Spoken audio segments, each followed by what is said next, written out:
So you have some really exciting news to share, and that is that your first album is coming out in August. So first of all, a huge congratulations on that, and we'll talk about that. Thank you. But first, I want to talk about the first single, Made You Cry. So why did you choose this specific song to be the first single of your first album? Okay, so first of all, thank you for having me here. I really appreciate it, and as I told you, I've missed talking to you.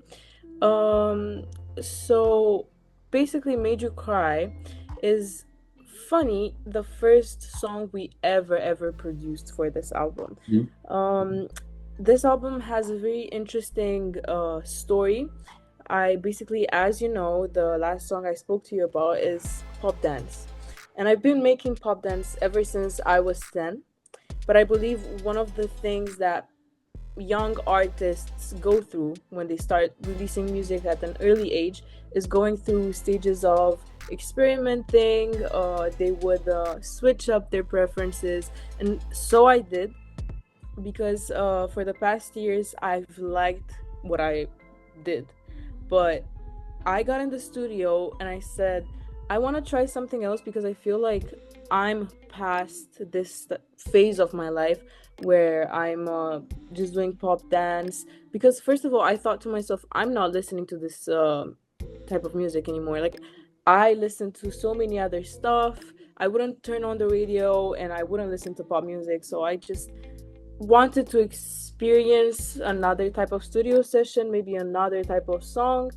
And I hit this guy up. His name's Ryan Colt. He does music for himself as well. He's really nice. You should check him out.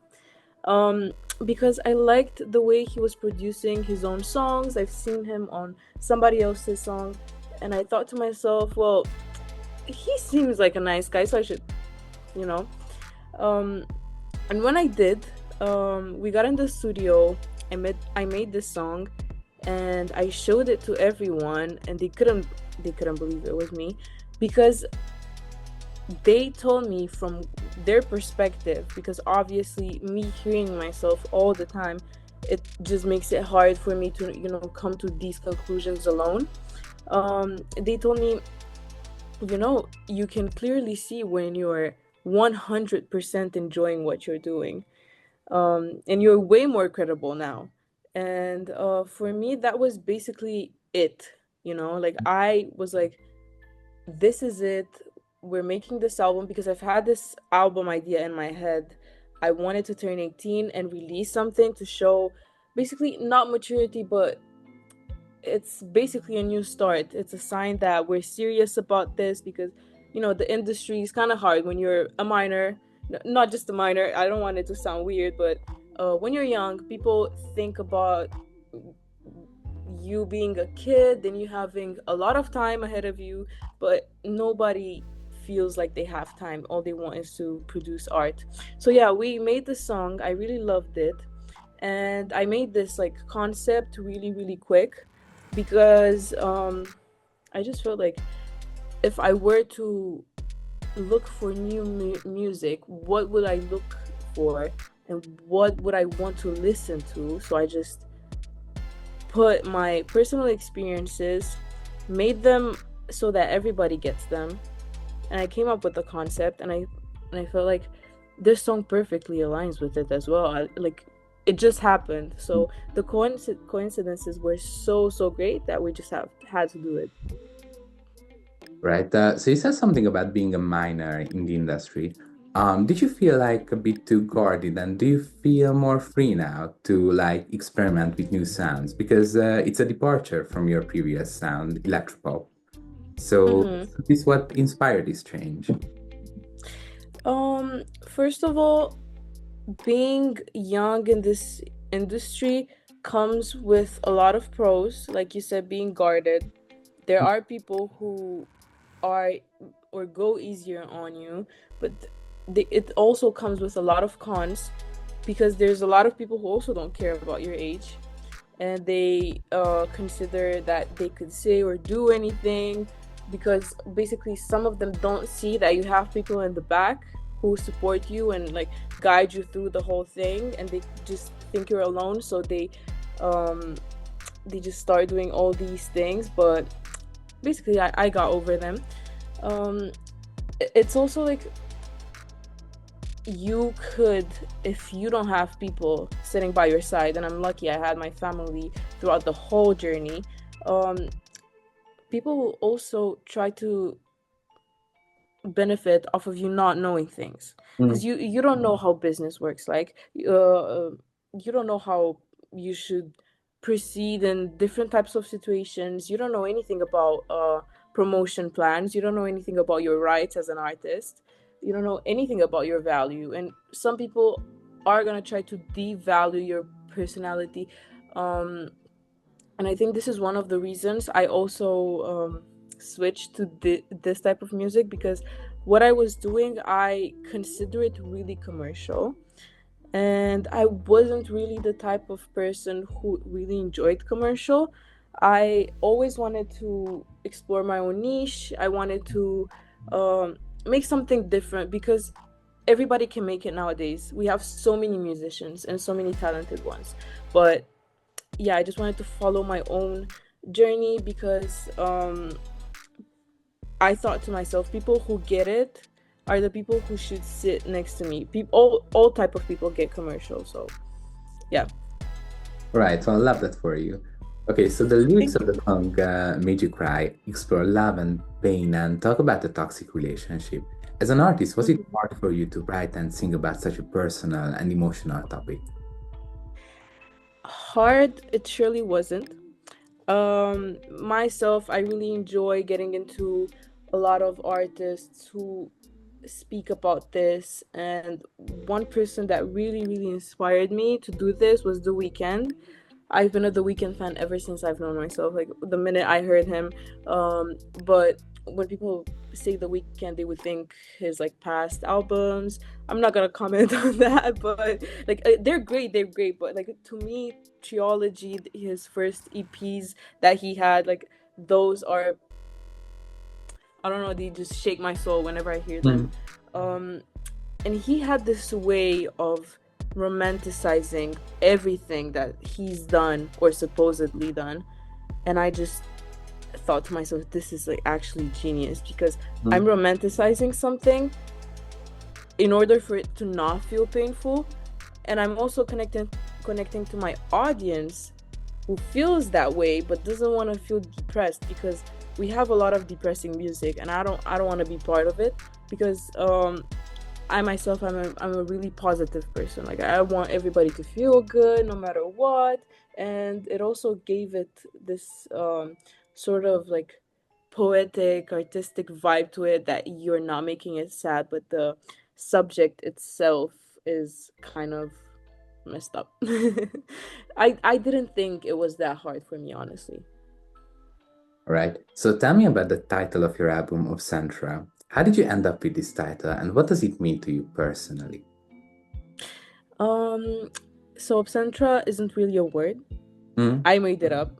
Yeah, I tried to look it up, and I didn't find anything. Yeah, it's not a word. No. I wanted, first of all, as any other girl, you would want something to like sound pretty. I think it sounds really pretty, first Yeah, of it all. does. It Second does. of all, yeah. Second of all, there's like a wordplay there.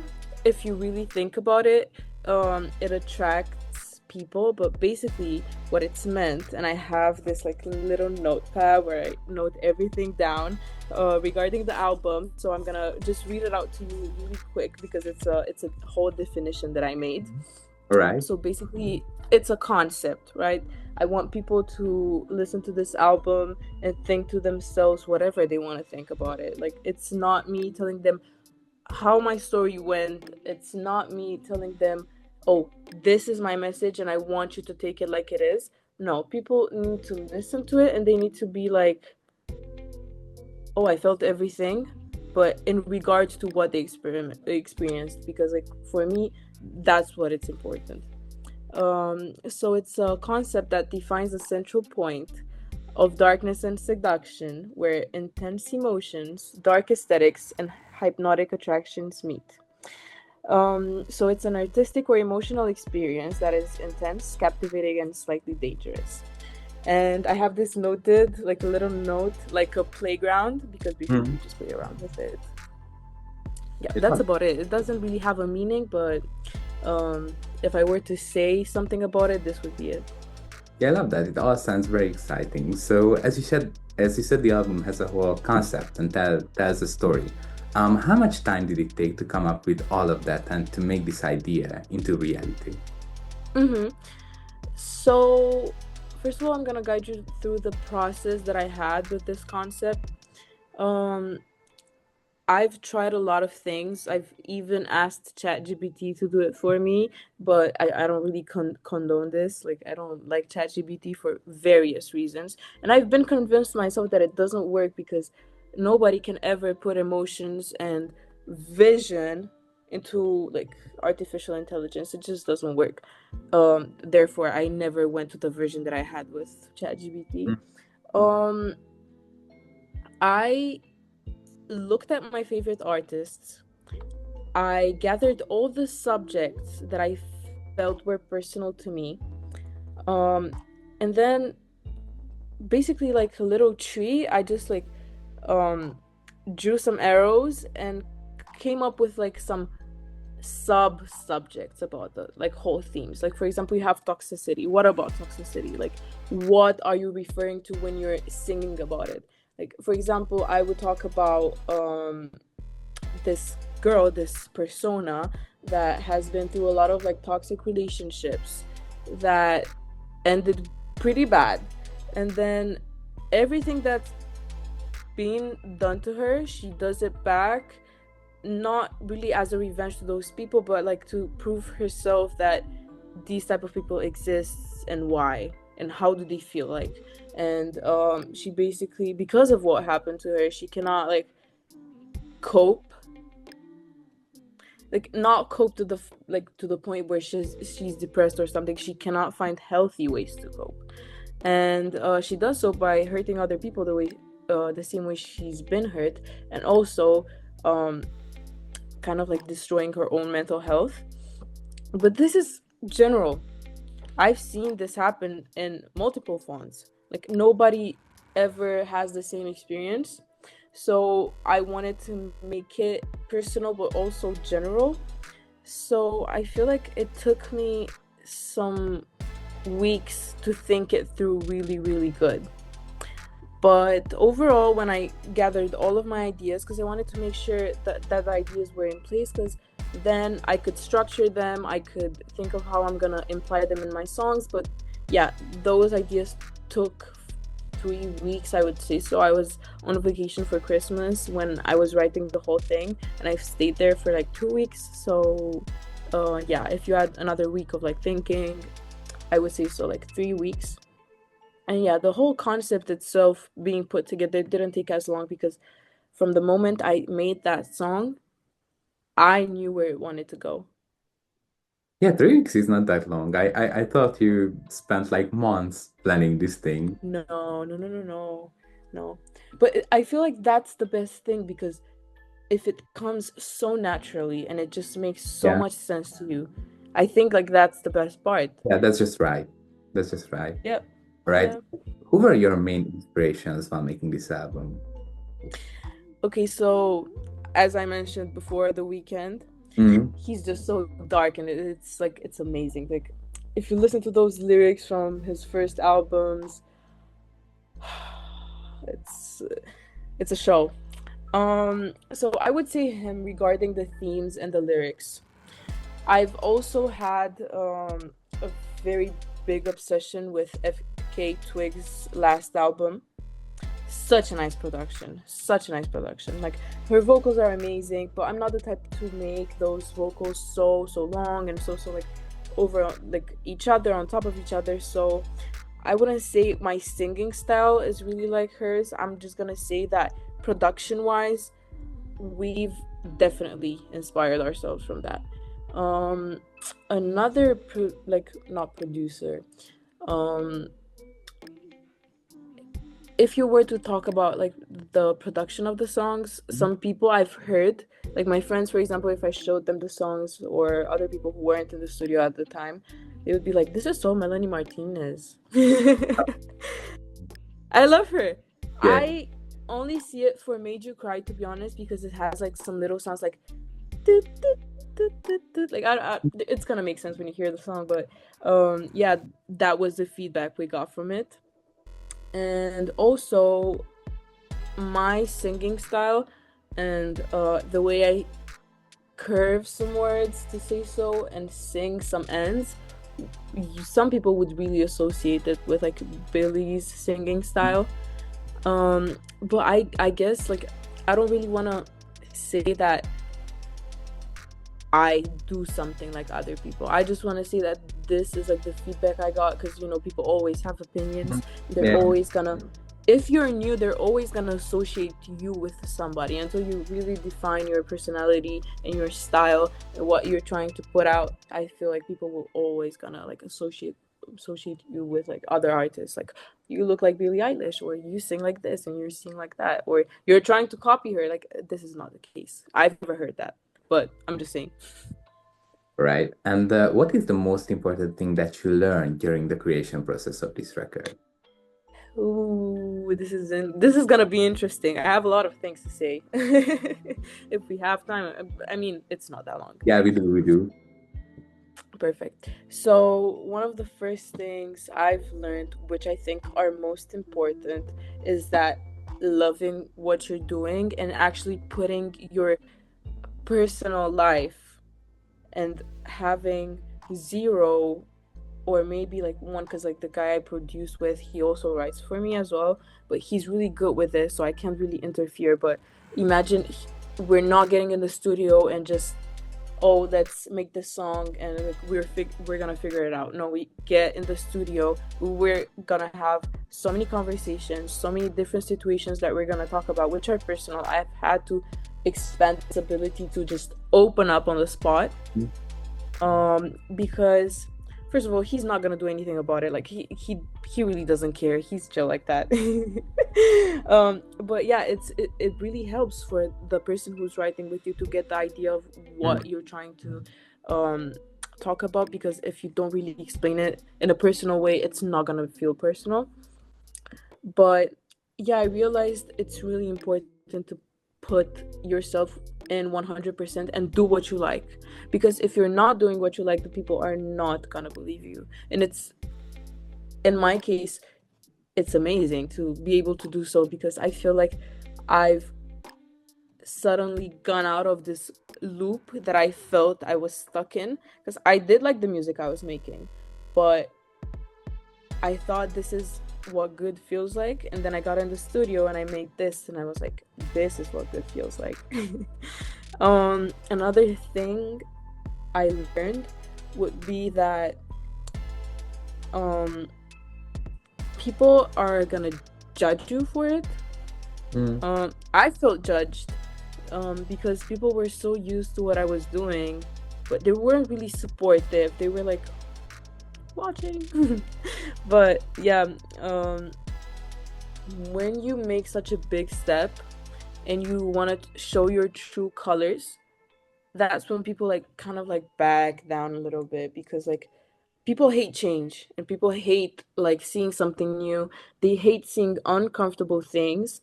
And I read this thing. It said, when you play a song on the radio and you don't like it the first time, it's because your mind isn't used to something that it doesn't know. But when you hear it a lot of times and you don't turn it off because it's a car radio, you're gonna start to like it. And I actually thought to myself, well, this must be the case, because this has happened to me as well. I didn't enjoy, I don't know, FK Twigs before, but now I do, because I've listened and tried to get the point.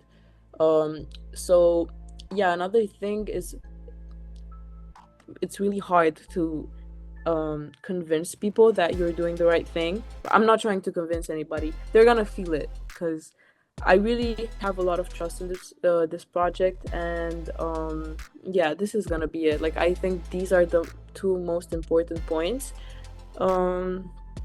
And otherwise, yeah, I learned that working with people you really, really like is also really, really important.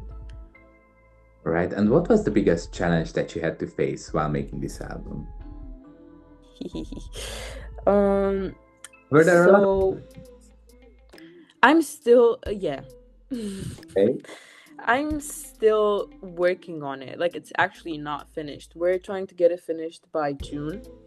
Okay. Um, so because of what I was doing beforehand, and the people I was working with, a lot of them like I don't really work with anymore, but not in the sense that we had a fight or something. No, but it's basically our industry really demands commercial music. Mm.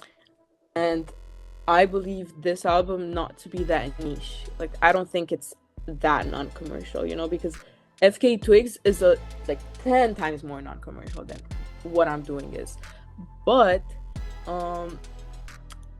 first of all, a lot of judgment, as I mentioned before. People look at you and they're like, what do you want to do with this?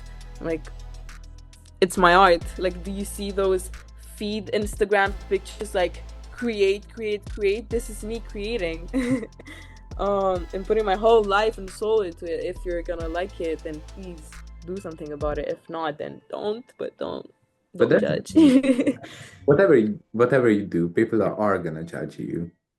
Yeah, always. I got used to that actually. But yeah, it's like it's really funny to see how people like behind their eyes they're like intrigued and they want to know what's gonna happen, but at the same time they don't really want to show it because again it's really hard for people to step out of their comfort zone. And I think people that make no things that make people feel some type of way sometimes it scares them, you know. Mm. um one other thing is basically we came to the conclusion that we're taking this journey in December. So time is limited. We're trying to work as much as possible for everything to be in order, for the whole album to reach its maximum potential, because we have the concept, we have the visuals, we have sort of like a promotion plan as well. Like everything is written down. We just need a lot of time and patience, but at the same time we're rushing things sometimes. Not in the bad way though. Yeah, we really need to organize our time precisely. For example, I'm also in school, so Yeah. for me it's a bit hard to balance it off. I know in every interview I've ever given, they all ask me the same question, like how do you manage to balance school and music? And my answer would always be really good. I'm really good at it. I never have any trouble. But now, like I'm gonna sit my IB, if you know what that is. It's like a school system, Yeah. international, like I don't know how to pronounce the word. I never did. It's an interesting word, but it's the school system that's named IB, and it's in like international exams, whatever. And yeah, those are hard. Like trying to learn for so many subjects, and also like, for example, I have these guitars in my bag. This is my home studio. They are really pretty, actually. Thank you. They're the ones for, I would say, just show off, because like that's a classic one that I don't really use because I'm an electric girly, and that's just for the looks of it, because I think, I don't know if it's cheap or not, but I don't think it was a lot, because we just wanted it to look pretty. Also, like I have another one sitting there, which is acoustic as well, and then I have two others which are electric, which are my wait, let me see if you can see them. Oh yeah, these ones are the ones. These are my babies. I love them so much. Yeah, we custom made them. They're all, I don't know, they're all made, so I like them. Yeah. Going back to the question, can you repeat it again, please? Because I literally forgot where we were. Yeah, we just talked about the biggest challenge that you had to face while creating the album. Perfect. Yes. yes. So yeah, time management is a thing. So we're trying to keep up with it. And what other challenges? I don't really think there are other challenges. I just love this whole experience. I think it gave my life so much more meaning. Like I wasn't that this passionate about life until now. But it's a beautiful thing to be able to create what you like. It's really important. So besides the first single, Made You Cry, is there a specific song that you just can't wait for the world to hear? Yes, of course. I have so the thing about this album is, for example, I'm not trying to be like I'm not a music judge. Like I can't be taken word for what I say regarding others people's work. But regarding, for example, if you take Artemas and you listen to his album, the one I think it's called like it has a like Russian name or something, I guess. I don't know, I'm not Mhm. sure. Yeah. One like it has a weird name, but I remember it. If you listen, all the songs kind of like they don't sound the same, but they have the same sound. Like Mm. they are different, of course, because they're all different songs, but they kind of like sound the same. Um, Me, for example, in my album, the one thing we're doing is keeping the vibe, but we're switching it up. So you're gonna have this song "Made You Cry," which is like it's not that fast paced, but for example, I have another song that's people say it gives us like it gives off like Timberland vibes. Like Timbaland they vibe. say they said it's like 5 minutes by Madonna or something, and I was like, Mhm. Mhm. but we did it in the modern way to say so like it's not gonna be that obviously because it's dark pop we're talking about.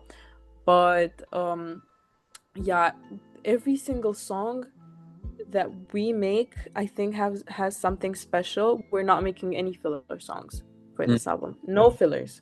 Like, we want everything to be a thorough experience, Mm. like musical experience. So yeah, all the songs I have ready, I just really want people to hear them. I can't wait. So you just But can't. I do have specific songs in mind that like Okay. the ones I like most. But this is my personal view on it. Like people are obviously gonna like based on their preferences. So all of them. All right. So the release date, the 28th of August, is a symbolic one because you'll Yeah. turn 18 that day. So you have a lot to celebrate this year. What are your plans for your big day? So obviously my first plan is releasing this album. We're working on a album release party concept. We really want to make something like we're not doing it for like, oh look at me, I'm releasing this and like this is my party and whatever, but also like combining people who helped me work on this album, my friends, my family, my the people who support me in this industry. That just feels like a great way to celebrate this like adult becoming. And also like it's amazing to have all these people like sit next to you and listen to the thing you've made. For me, this is the best birthday gift ever. Like I just want to sing it live in front of people that I know support me and basically present this to the whole world. So we want to make this like as conceptual as possible. It's not just a party. You're not coming to like an 18th party with balloons and the big cake. Like this is not about it. We're just trying to find ways to creatively expose um, every single detail that we want Mm. people to know about. So yeah, we're thinking about it. It's really hard to plan this because obviously you need a lot of people on your team and Yeah. on your side to come up with these ideas because myself, I'm not a party promoter. I'm not like a event organizer. It's hard. Like um I'm not signed to a label. So Mm. basically all these details regarding promotion, marketing, collaborations, everything is basically on my back now. So I have to deal with all of this. But I love it. It's for the best. Right. So thank you so much for taking time to chat with me. I can't wait to hear Thank you. the album. I love a concept album, so I'm really excited about it. And yeah, just can't wait for the album.